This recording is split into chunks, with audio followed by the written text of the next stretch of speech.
Hello and welcome. You're watching News Center with me, Ashmit Kumar. Now, it's the third day at Paris Olympics and the Indian contingent has one medal so far in the kitty. The bronze medal was won by shooter Manu Bhaker in the 10-meter air pistol women final on day 2. India was close to another medal today. Shooter Arjun Babuta was almost clinching the third spot but finished fourth in the 10-meter air rifle men's final. So far, China leads the medal tally with 5 gold, followed by Japan, South Korea and Australia that have won 4 gold medals each. US and France tally stands at 3 each.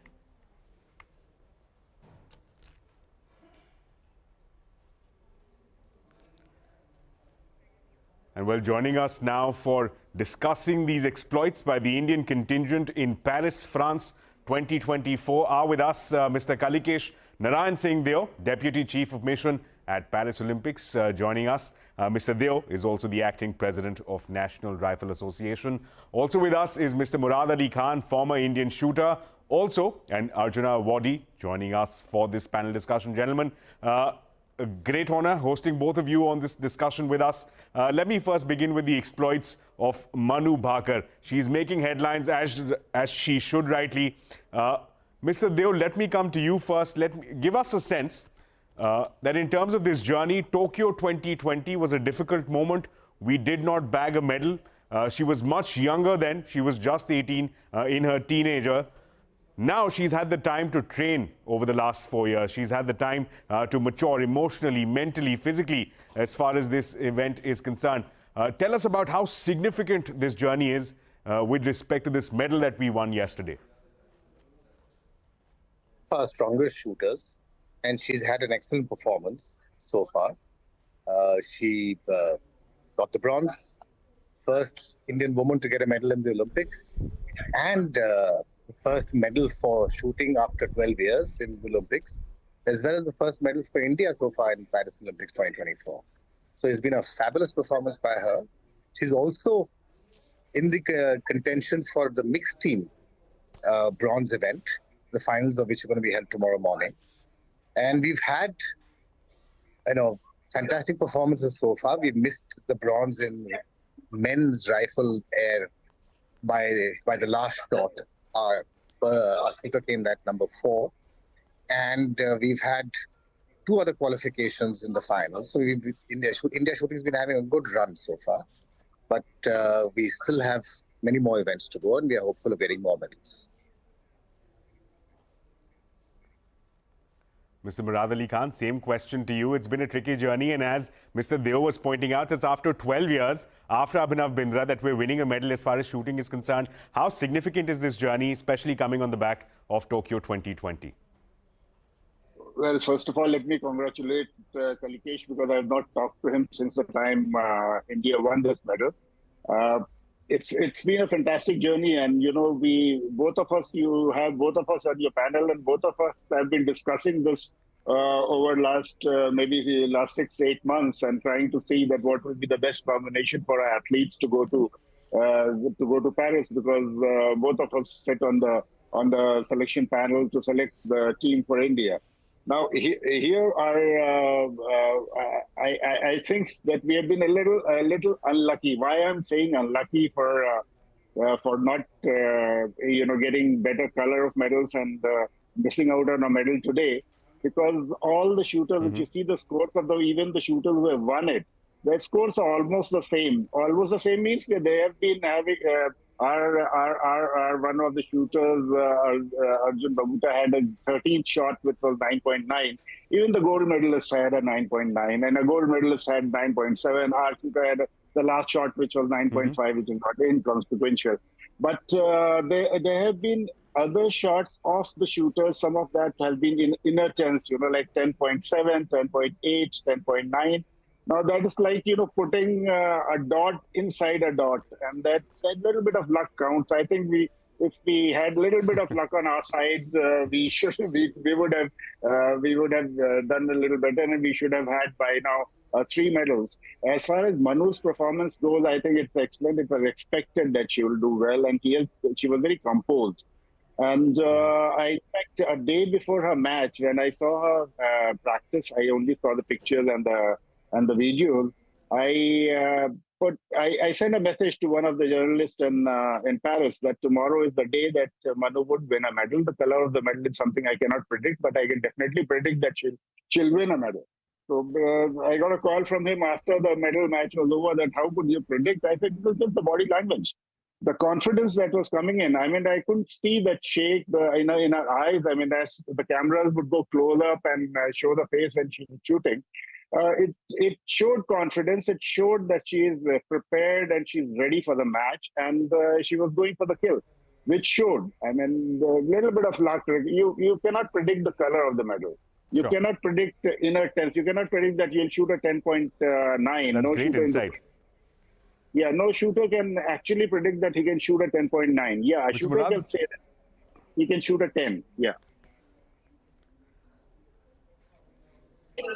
That's great insight that you've shared with us. Arjun, Babuta losing out on a medal, but just like Mr. Murad was pointing out, it's only by the measure of a whisker. And let's not forget that Manu Bhaker is still in contention for the mixed team. That's the 10-meter air pistol event. She's already entered the finals. So that is something that India will be hoping that she can add to the Indian kitty. But Mr. Deo, let me come back to you on the issue of mental toughness. Manu Bhaker has made headlines across the country. Everyone is talking about her. The hopes and dreams and aspirations of 1.4 billion people now resting on her shoulders. Is it easier for an athlete, from an athlete's perspective, is it easier for one to not have this kind of attention and scrutiny? Or rather, is this a source of inspiration which in fact compels the athlete to perform even better? It depends upon the individual. It's how you draw inspiration or get under pressure that determines your reaction or response to the situation. I can tell you Manu is an extremely strong, mature, and emotionally stable girl. And she has the mental strength, because at this stage, it's the mental strength which makes the difference. And she has the mental and emotional strength to pull her through, as we've seen in the past. And along with her, we have some very promising athletes. We're talking about Arjun, Babuta, and Murad was giving you the insight. It was down to the last shot, and it could have been a silver or a bronze.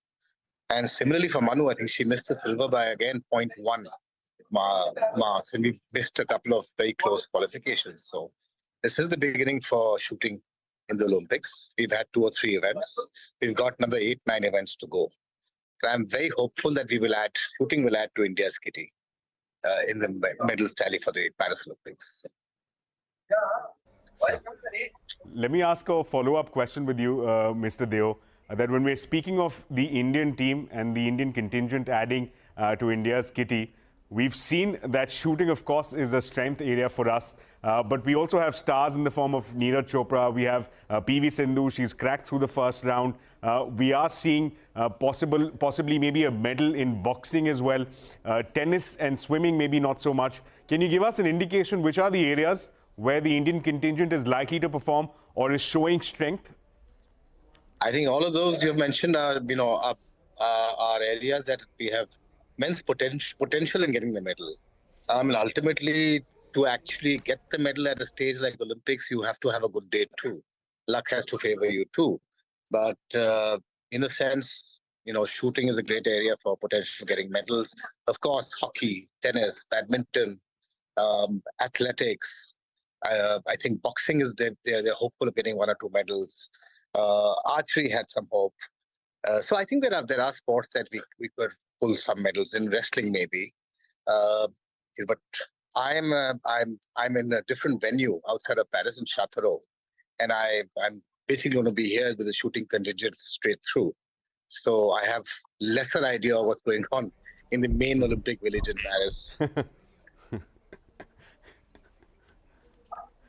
Right. Mr. Murad, let me also bring you in on this conversation. I was just crunching some numbers before we began this discussion.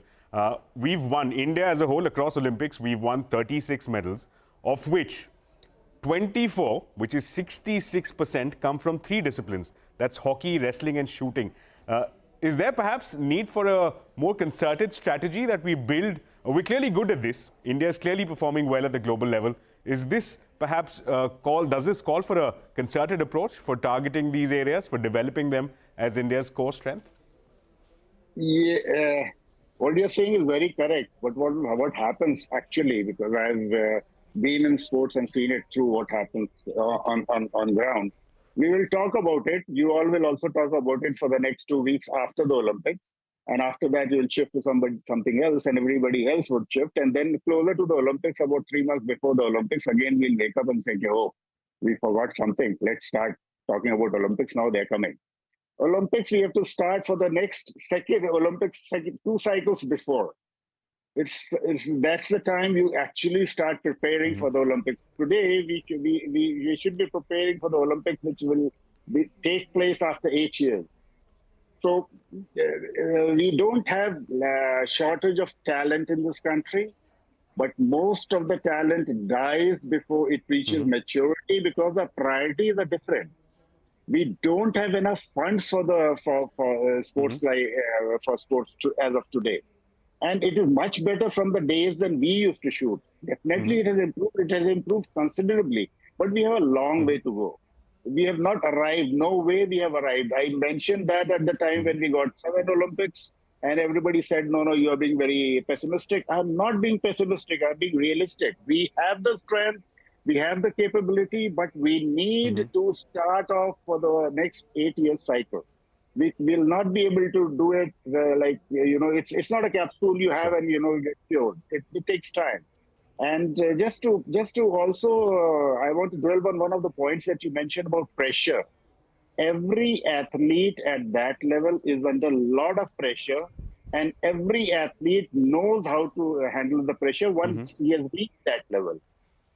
And that pressure is something which you start enjoying. Sure. Because if you don't get that pressure, then you're not able to perform. You need that pressure to perform.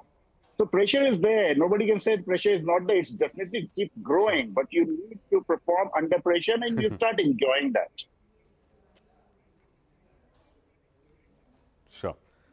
That's, again, Mr. Murad, I have to point out, interesting insight there. You're talking about building a longer-term vision, 8 to 10 years. That's the kind of vision we require. A lack of funds is something that you pointed out. Interesting to point out that in the recently concluded budget, the budget for the sports ministry went up by just 1%. So, Mr. Murad making that point there. Mr. Deo, we're running out of time. Closing comments for you. The kind of performance that we're beginning to see by the Indian athletes. Mr. Murad was careful to point out that we haven't quite arrived yet. We need a longer-term vision. Just your sense, looking past Paris 2024, what is the vision that you see in terms of getting that longer-term picture in place for the Indian athletic scene?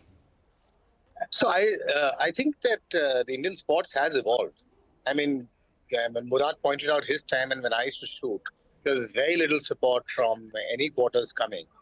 And now, of course, the government does a lot to support. There are private foundations and CSR funding which comes in. There's a more concerted approach, but he's absolutely right. When you look at sports, it's not a 1 year, 6 month or a 2 year, 4 year cycle you have to look at. You have to plan 2 or 3 cycles ahead. And as far as NRI is concerned, Murad's in the know because he's very much a part of our integral team. We're already on the lookout as for the strategy for the next 1 or 2 Olympic cycles and how we take the learnings from this cycle. So let's compare it to Tokyo. I think we had 1 or maybe 2 finalists in Tokyo. We've already got 3 or 4 finalists so far in the first 2 days of shooting. We've also got a medal in shooting, and we are hopeful for getting a number of finalists coming into the last leg of the race, and then getting more medals in the days to come. So there is progress, but yes, there's a long way to go. I think we have to recognize that we've got to do a lot more, and it has to be a concerted effort between the government, companies coming in, CSR funding coming in, right, and technical expertise being a part of our decision making. Interesting, Mr. Deo. Mr. Murad, thank you so much for joining us, being a part of this discussion. Tokyo 2020 had seen 7 medals. This time, the hope is that we beat that tally of 7 medals of Tokyo 2020, making Paris 2024 the best medals haul ever for India. That's, of course, the hope and aspirations of 1.4 billion people resting on the shoulders of 117 members of the Indian contingent for Paris 2024. With that, it's time now for slipping into a very short break. On the other side, death of 3 civil service exam aspirants in a waterlogged basement of a coaching center in Delhi has snowballed into a political fight between the Aam Aadmi Party and the BJP.